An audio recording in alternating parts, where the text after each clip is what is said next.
Hi everyone, comic book reviewer here.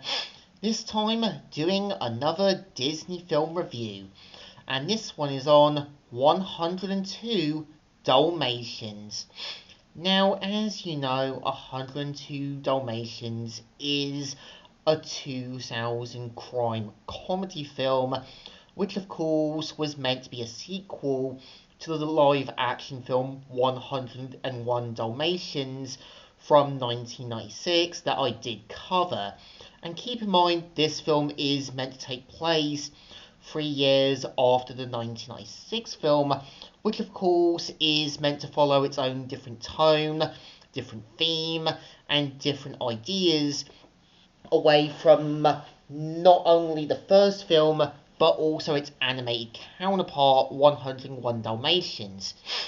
So the premise of the film is meant to follow 3 years after the events of the previous film, where we see how Cruella de Vil has been rotten away in prison, and we see how she has been forcibly cured of her desires of fur coat by a questionable psychiatrist who kind of forcibly changed Cruella de Vil.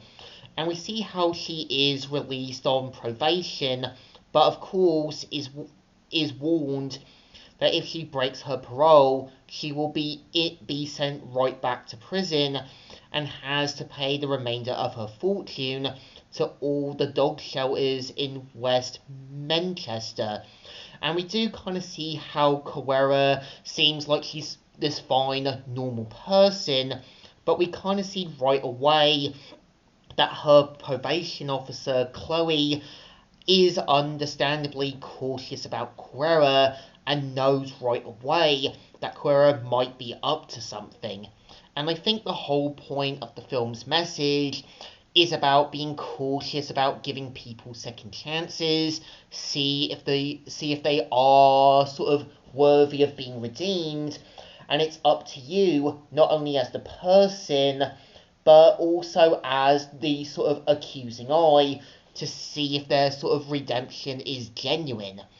And I think the whole point of Chloe's character is that due to her being a probation officer and knowing right away the kind of people that she's dealt with, Chloe unintentionally has every right to be cautious of some people to see if they really are capable of being redeemed. And I think when you've got the guy who's also in charge of the whole second chance dog shelter, Kevin, who's obviously meant to be a bit more forgiving, he does want to see the good in all people, but it becomes clear that even Kevin foolishly sees the good in the wrong kind of people as a reflection of himself, and it kind of slowly becomes clear that Cruella de Vil's sort of false redemption is slowly becoming undone. And we see how Cruella slowly goes back to her old self and goes back to her original plan to steal the puppies again. And I think the whole point of Cruella's false redemption is a painful reminder about not trying to forcibly redeem people and not using questionable methods. Because sometimes people can change when they learn from their mistakes, question their actions, or see if it's truly the person they want to be. And sometimes trying to forcibly change people never means that it works out. And the whole point of Cruella's character is that she was basically forcibly changed without giving any real help, despite kind of her doctor not really seeing the consequences of his sort of methods. And the whole point of the film is meant to be Dipstick, one of the puppies from the first film, now older, with his own sets of puppies that he does want to keep safe. And it becomes clear that it does that painful reminder that history will and can repeat itself. And it definitely shows you how a lot of the time falsely giving people the benefit of the doubt is not only foolish, but giving it to the wrong kind of people might also end up hitting you on the head multiple times, that you might be making a lot more bad choices than you originally thought. And I think the whole point of the film is meant to show you who is truly capable of being redeemed and who isn't.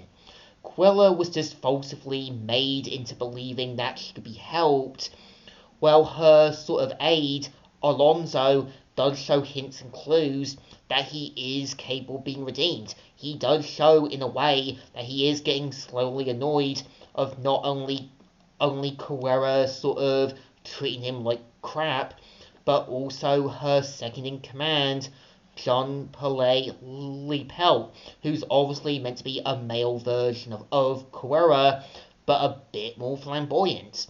I think the film does a good job changing the tone, ideas, the story, but also its tone to fit what the story has to be. And I think the point of the opening theme changes from what I think 101 Dalmatians was meant to be. The 1996 film was going a bit more softer, realistic, and a bit more different with the music. Here, it's meant to feel the sort of tone of the 2000s, and fitting that tone to where I think a lot of themes need fitted into the 2000s. A bit more jazzy, a bit more upbeat, a bit more of this kind of slice of life feel.